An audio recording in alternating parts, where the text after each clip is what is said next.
Good evening, ladies and gentlemen. Welcome to Tex Messages. I'm the parasite of the show, Rick Tex. We're glad to have you here on this Friday evening, November 30th, 2018.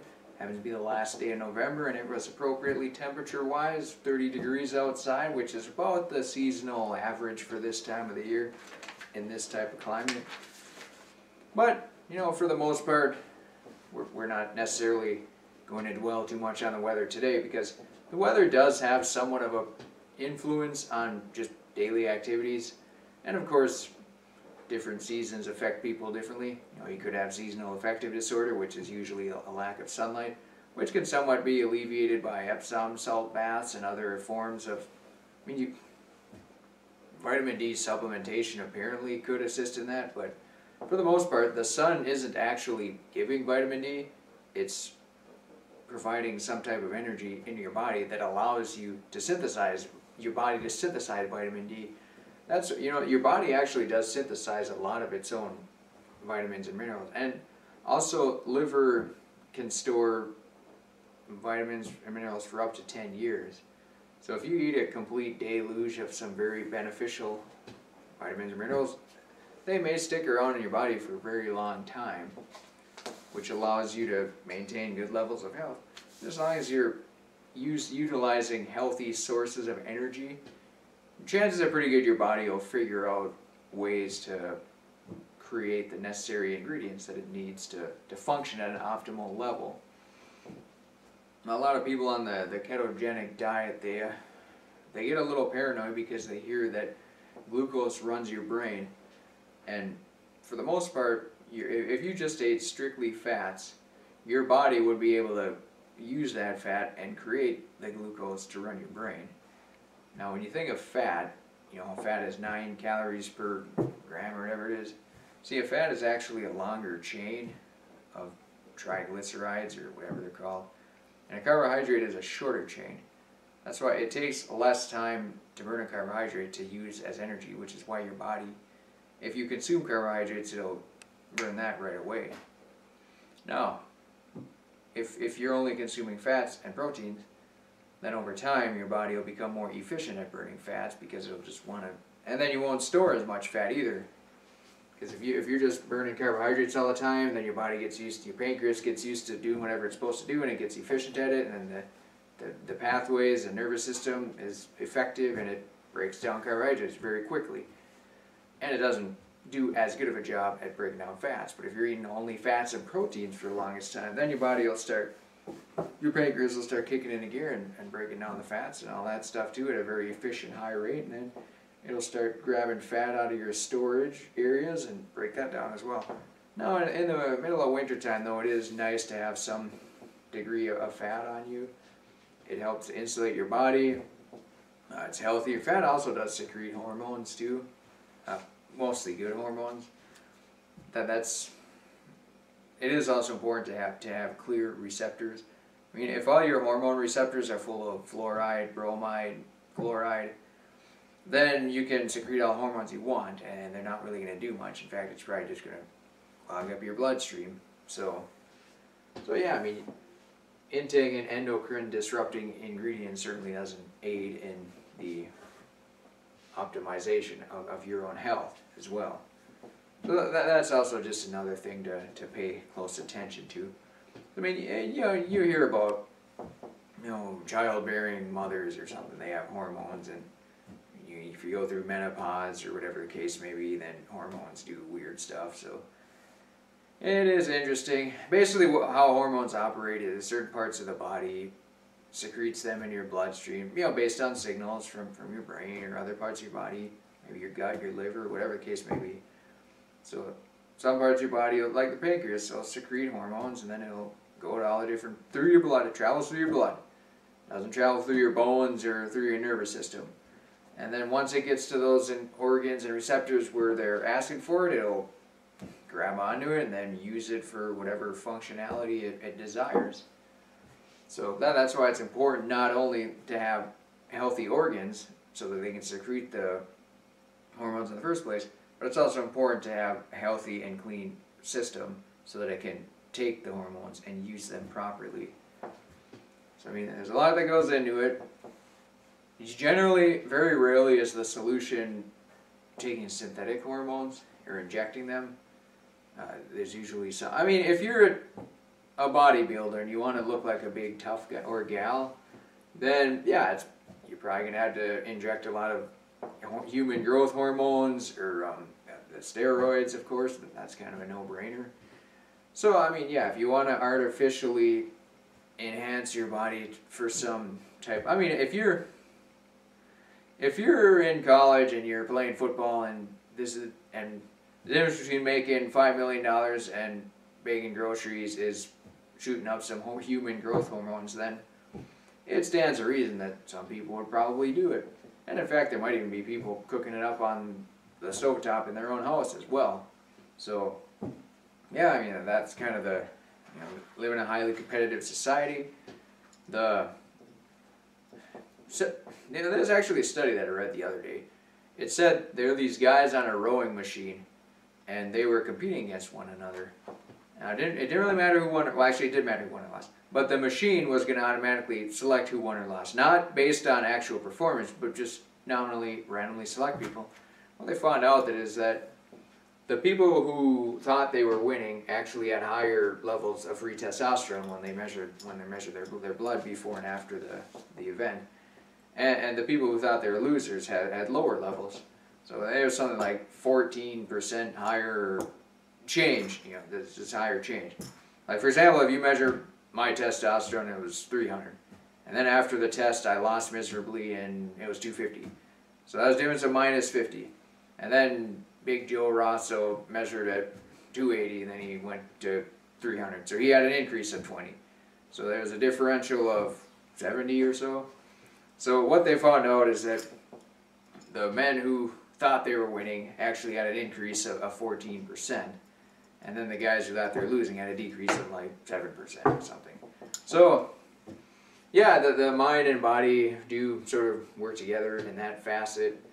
But I mean, it's like mind over matter, mind with matter. Mind with matter is usually the best strategy that I've always employed. I mean, yeah, you can force yourself. I mean, the human body, human mind, spirit, and all that are capable of some pretty extraordinary things. But at the most part, too, there are occasions where you do have to pull back on the reins, otherwise disaster could be imminent.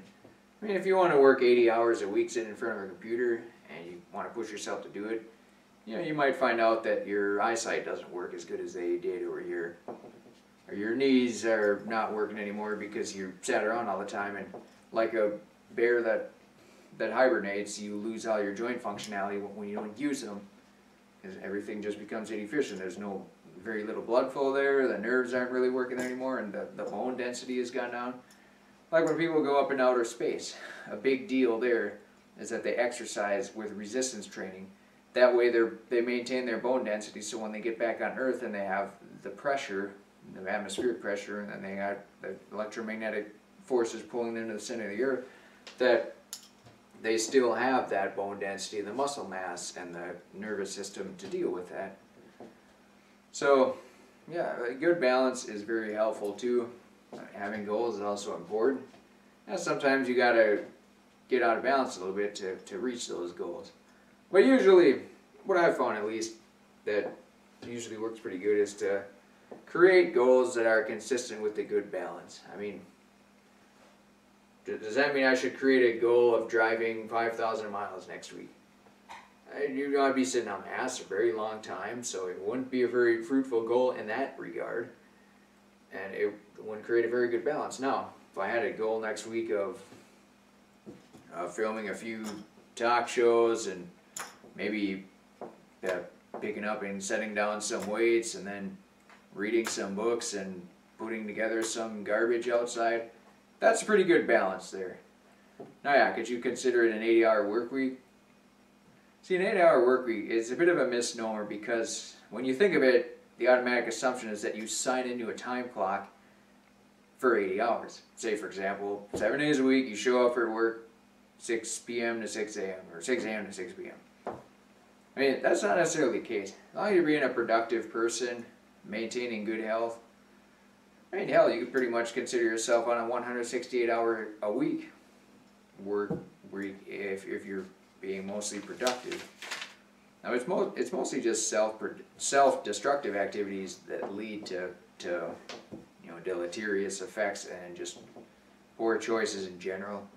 Now that's not to say that we always make the best choices, but as long as we're making the top 25%, then we should be good. Like for example, planting a tree. The best time to plant a tree and the best choice to plant a tree would have been 30 years ago. Making that decision is impossible. But the second best time is today. Well, probably be closer to the springtime. Planting one today would be very difficult and very stupid because the ground is frozen, so you plant it and the roots are never established because they would just freeze and they won't have any nutrients to take up, and the tree would die. So if you planted it today, that would be very ill-witted. But you could probably plant it indoors and then transplant it outside. So I mean, there are ways around, not really ways around nature, but there are ways to work with the cyclical nature that the earth has. And a lot of that too is the consistency. I mean, you have a pretty good idea that December is always going to bring freezing temps, and November as well, and probably January and February. March starts to warm up again. That's pretty consistent year over year over year. Yeah, you can say global warming alters it a little bit or this and the other thing, but for the most part, pretty much know what you're going to get based on your geographical location. So as long as you work as one with nature or one with your friends, family, community, and animals, then you'll probably be running on 8 cylinders. Now, what we want to get into a little bit today, ladies and gentlemen, is we've harped on it before on occasions, and I did have some news to announce here that we were able to get the external hard drive working properly. It's a bit more complex than you thought. I mean, you would think that with a USB connected device, you just plug it in and it works. But no, not this. This is a little bit more difficult. We had to go into computer management, disk management, storage, partition a drive, set new volume, a bunch of goofy stuff, give it a drive name, and a bunch of goofy stuff like that. But now it works fine. We archived all the old garbage on there, so yeah, we got plenty of space now to film new episodes. Yeah, Seagate hard drive, 4 terabytes, plenty of information. Now, I've said before that about an hour of 1080 filming is approximately 10 gigabytes. That was actually a reciprocal, well, not really a reciprocal at the tree, but a slight fallacy. Because in reality, it's probably 5 to 6 gigabytes. So I mean, with 4 terabytes, you could probably, well, with 1 terabyte, you could film, say, 180 episodes. So with 4 terabytes, you could probably film 600, we'll say. So I mean, that's quite a bit of it. Oh, that's hour-long episodes. I mean, if we're only doing 20 minutes, then it's about 1,800. So if there's only 4 shows a week, theoretically 200 a year. So yeah, the show could probably last 9 years then, which is a pretty long time. A lot can happen between now and then. But especially there is one thing that we're very concerned with, and that's the safety of 5G, which is consistently being brought into question. Now the thing with 5G is the frequency spectrum is 6 to 100 gigahertz and beyond. Most of what we're used to is below that. Wi-Fi and cell modems are usually 2.4 gigahertz, sometimes 5 gigahertz. You got the ISM, Citizens Band, whatever, 900 megahertz. And TV signals, AM, FM radios, those are all, AM is 500 kilohertz or something, FM is a little higher, TVs maybe a little higher than that. But I mean, they're all below that range. Human speaking, voice is probably up to 500 hertz, so it's a pretty long wavelength. Whereas 5G is super ultra short wavelengths, so they can actually penetrate your skin a lot more aggressively than any other consumer electronic. What they found is that the military actually uses it as active denial. They call it active denial system for crowd control, and it's found that it can penetrate skin by about 1/64 of an inch, or it creates a heating sensation because that energy is getting underneath and it's getting in your nerves and then it's transmitting to your brain that you're getting hot. So I suppose that'd be one way to see. Maybe that's how the global warming hoax is sort of intertwined here. Is that, well, I mean, I don't know if it's a hoax or not. We'll just call it a hoax for fun, because that's what we do here. We have fun. So you could say if they start sticking up all these towers, and you need to have the towers at a couple hundred feet, because when they're that short of a wavelength, they attenuate more quickly than the longer wavelength, like 900 megahertz or TV or radio signals. So if you got all these towers everywhere, shoot 5G, everyone is going to naturally feel more warm. So then you could say global warming. I could say, is it caused by 5G? The sensation of warmth is indeed caused by 5G, which is proven in military use and in crowd control and all that good fun stuff. So yeah, I mean, once you start putting the pieces together, it really, the picture does come into play. Now, human skin varies a lot in resistance. I mean, it can be up to 100 kiloohms, but when it's wet, or, when you get water that penetrates deep into your skin and your pores and all that stuff, it can drop to about 1,000 ohms. And then once you start getting these electromagnetic waves, then it can definitely break down in an even lower resistance. That's why if you're messing around with open wires or things like that, you don't want to have wet skin or be standing in a puddle, because then you're just raising your skin conductivity, which is something you don't really want to do. So, I mean, the body is naturally good at resisting these EM waves, but once you start dumping artificial waves to this magnitude, it's probably going to be more than most people can handle. And nowadays, especially when you consider AM, yeah, hell, maybe back in the days when AM radio was first starting, people were sounding the alarms about the dangers of AM signals going through people. And yeah, they probably are dangerous. I'm sure they do sicken people and animals to some extent. Yeah, they're probably, that might be the cause of a lot of extinction amongst a lot of animals, just all the different types of artificial, man-made terrestrial radio signals that are being sent through the air. Not that I mean we should just cut off all wireless communication. It's hard to say, but I mean we can argue that it has been very beneficial to have AM, FM radio, TV, satellite, cell modem, wireless internet, Bluetooth, Zigbee, narrowband, Internet of Things, Citizen CV radio, the ISM band frequency. So I mean, all those things have been very helpful and have advanced civilization, I guess you could say, from a technological standpoint. But it is also important, and it's very difficult to test the safety efficacies of these things. There's not a lot of money in it either, which makes it very difficult. I mean, yeah, you can earmark a bunch of spending for it in government and everything too, but I mean, that's obviously a ripe for abuse system. So it's just really, we just really need a society that values morals above monies and monetary and material. So I mean, if you set a high value on morals and understand that your life is finite, and basically the whole objective of it is to know right from wrong and to just commit to good at all avenues and obstacles, regardless of the obstacles that you face, then you start to understand the true value of morals. And you definitely put that first and foremost. Now, having high morals, it may not necessarily preclude you to, successful endeavors, but it does definitely give you an innate sense of comfort that you are making the right and proper choices, even if they sometimes cause you great pain and hardship and all that good fun stuff too. Because I mean, ultimately, in the end, whenever in the past, whenever I've been faced with some giant obstacles, usually they always seem to end up solved at some point. Now, yeah, there are some problems that linger. Like, for example, I had this old Sunbird as a car that I got from my parents, and I was going to put a 2-liter turbo engine in. I slapped it in there. Thing didn't run. It never really ran, and eventually brought it off to a junkyard. But that's sort of one of those things that you just got to let go at some point. And it definitely takes effort to let go of things of that nature. You feel like a bit of a failure in that regard, but you learn a lot on the way, and I guess it's not the destination, it's the journey.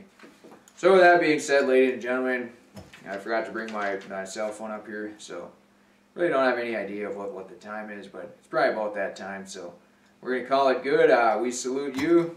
Make sure to always follow the path of high moral aptitude.